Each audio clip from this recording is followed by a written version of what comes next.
Hi guys, I'm excited to share with you a recent update, and that update is BL is going to be delivering a second wholesale order. Yes.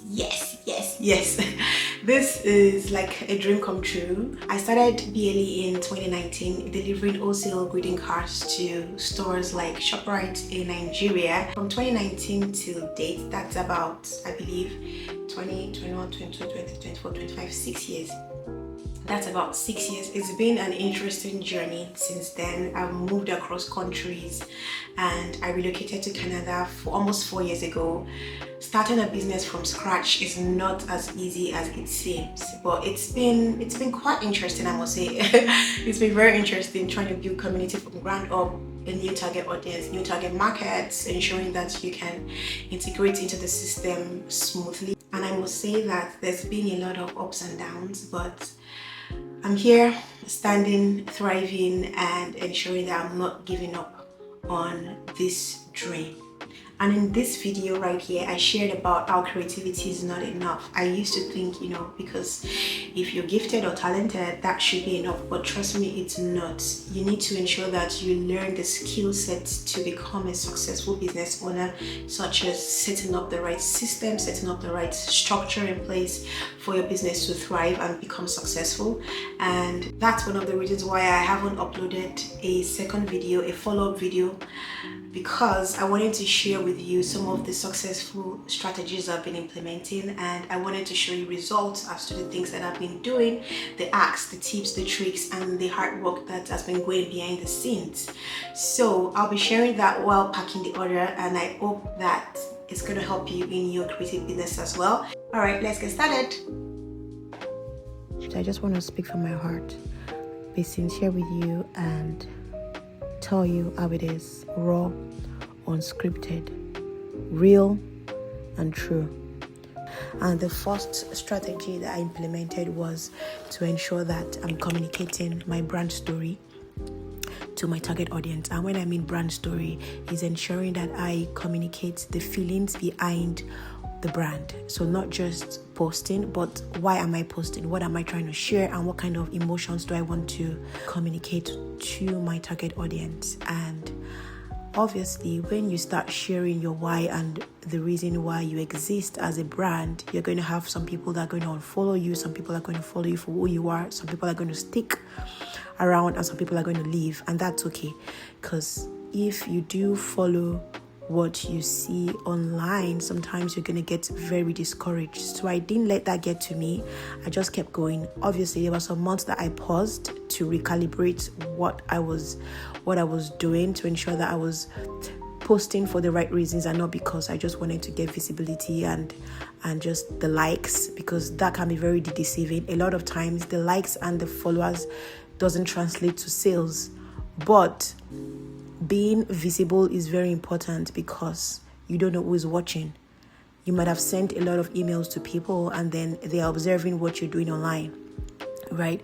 So one way was I ensured I was communicating my why, my inspiration, the behind the scenes, and that is why I create the pattern, what I create, and how it's been translated from art to fabric to textiles to product in my case, right? And I implemented this majorly by carousels and reels. So a lot of visual hooks. I was learning a lot on how to create and edit videos, how to create engaging videos and engaging carousels, and it takes time.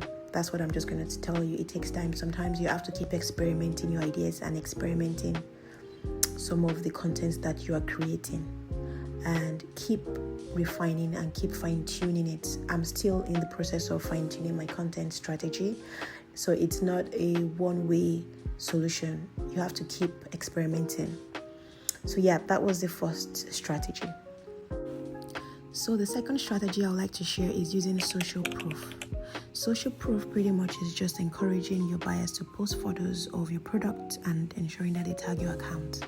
But in my case, that was a bit different. So, for example, we're about to launch our blanket collection, but before we made it public on the website or on social media, I posted it on Facebook, and then we got a few buyers. And mind you, I made the pricing very attractive so that we could get our first set of buyers. So once we did, I delivered it to them because they were all in my community, and I requested for feedback and reviews. They sent me photos and they were very impressed. They loved the product, so that was good. And that was how I was able to collect reviews and comments and feedback from, I'll call them testers of my products before it went live to the public. And you can do that as well, which is pretty simple because you need social proof on your website, on your Instagram. You can ask your friends to test out your product. You can give it to them for free. They can test it out and leave you a feedback or a review on your website or on your socials. So the third thing I'm going to be sharing today is to nurture your community. And this is very important because your community needs to be involved in your business and with your business. And when I mean community, I mean your target audience, your email audience, as well as your followers and your friends and your fans. And they need to feel that you're drawing them in. They need to feel that they're involved. And a few ways I implemented that was to ensure I was sending out monthly emails, and we titled it Studio Notes. So on the Studio Notes, we had some inspirations, behind the scenes, process update, inspiration, what has been motivating me lately, my reflection, as well as freebies. So we added something called a free wallpaper every month. Another thing that we have in the Studio Notes are news and updates. So that is what we've been up to in the studio, and also sending them exclusive access to our website and product launches and limited editions before it's launched to the public.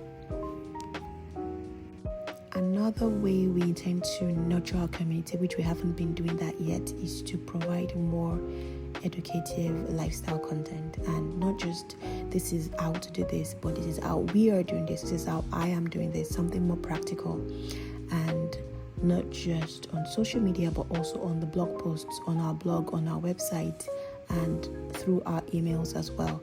So for example, how to care for your blankets, how to care for your textiles, how to style your textiles, or how I'm styling my textiles this month, how I'm taking care of my blankets so that it doesn't fade over time, or how I'm ensuring that my textiles last me longer, things like that, something that they can resonate with. So the fourth thing I would like to share today is multi-channel selling. And when I mean multi-channel selling, I mean selling on different channels, different platforms. And that includes your website, social media, but social media is very broad. It also includes Pinterest, it also includes Facebook, it also includes YouTube. I was surprised when I got my reports from September, and we got a sale from YouTube. Apparently someone that probably watched my video went to the website and purchased an ad print. So you never know where your traffic is going to be coming from. You need to sell on all platforms as much as possible. Don't exclude TikTok. TikTok is very important for your sales strategy and also your traffic system and flow into your website. So don't ignore any platform. Threads, if possible, go as big as you can because you need all of the traffic sources to your website. Be a reminder, multi-channel selling also includes your email marketing. So ensure that you're sending exclusive launches to your email list, giving them discount codes, giving them some perks on why they should buy your product. So don't leave out your email list. That is very important as well. And when it comes to Pinterest, don't forget that your Pinterest page needs to be verified. Ensure you have the tick on your Pinterest page to give your customers that assurance that you're buying from a verified brand. Ensure that you have pins that links to your website, your backlinks are working, and you also verify your Shopify store on your Shopify. Link your Pinterest to your Shopify. That way your pins are shoppable on Pinterest. You know, it's very interesting that sales used to be very scary for me. I mean, selling online, talking about my products on social media used to be a nightmare. I didn't want to sell. I didn't want to talk about my product. I just wanted to just post. I felt it was very cringy, but I've come to realize that you need to market yourself the right way. You need to talk about yourself the right way as a business owner, as an entrepreneur, because that's the number one way you make money, is through communication. And when I mean communication, I mean content marketing, to be able to talk about the right things at the right time to the right people. And also having a personal brand story is very important as well. So I try to also be visible on my personal page as well as on my brand page, because people want to know the face behind the brand, and they want to be able to interact and experience and feel who the face behind the brand is. And the interesting thing is, because I've also been visible on my personal brand page, I got some commissions.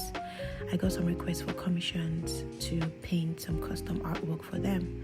But that wouldn't have been possible if I didn't share about my work or talk about myself or be more visible intentionally. So show your face. Don't be scared to show your face. It's okay for people to get to know you.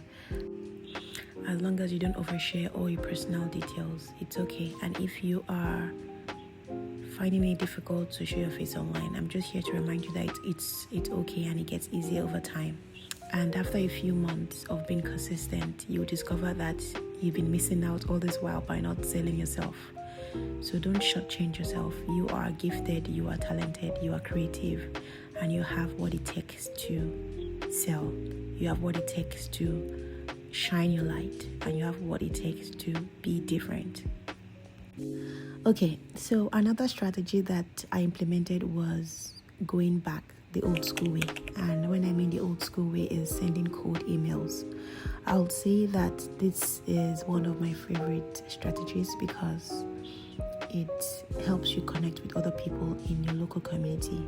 So what I did was myself and my team got some emails of some potential clients and suppliers and stores, and we sent them cold emails. So pretty much sending emails to retailers to introduce our brand, sending them our brochure, our catalog, our price list, and just communicating with them that we would love to work with them now or in the future, as well as ensuring we have our contact information, our website information, social media, everything was up there. Everything was on there, and we got some positive feedback. We got so many no's and a few yeses. The first yes was a retailer in Vancouver, and we delivered a few of our tea towels and fabric wraps to that retailer. And the second retailer is this one right now I'm currently packing for, and we got a response about 6 months or so after sending the first email. But we also sent a couple of follow-up emails to each of them, and some of them replied with some yeses and some of them replied with some no's. And that's normal. It's okay for you to get some rejection sometimes. As long as you don't give up, just keep going. So yes, another strategy that I implemented was automated emails. And when I mean automated emails, I mean abandoned cart and abandoned checkout. Those are just a few automated emails that you can implement. But these were or have been very useful, because when you have visitors on your website and they reach checkout and they reach your cart but they don't convert to sales, the system automatically sends them an automated email that, hey, you left something in your cart. Do you want to check out now? For example, in Shopify, this is pretty easy and pretty simple because you have templates already and you have some emails that have been automatically generated for you. All you have to just do is just to enable those emails and ensure that it flows, and to ensure that you can convert your leads from just viewing your website to sales. Another bonus strategy I would like to add is ensuring you have some sort of pop-up on your website. And when I mean pop-up, I don't mean like the scary ones that is in your face and you can't even exit, but the subtle ones that is not too aggressive, and then you can also impute some sort of discount code for people that shop on your website for the first time. Interestingly, there are a few people that put in their emails to get the offer for the first time shopper discount. So don't miss out on pop-ups, the simple ones. Okay? All right. Hi guys, so I hope you were able to take one or two things from the nuggets I shared, and I'll leave you with one thing. Ecclesiastes 9:10 says, whatever your hand finds to do, do it with all your might. That has been my anchor scripture for a couple of months now, and it means that whatever your hands find to do it with all your might, your heart and your soul. And that means you have to steward your gift, the talent and the creativity that you've been given. So I hope this helps you. If you have any comments, I would love to hear from you. So leave your comments in the comment section, and talk to you again soon. Bye.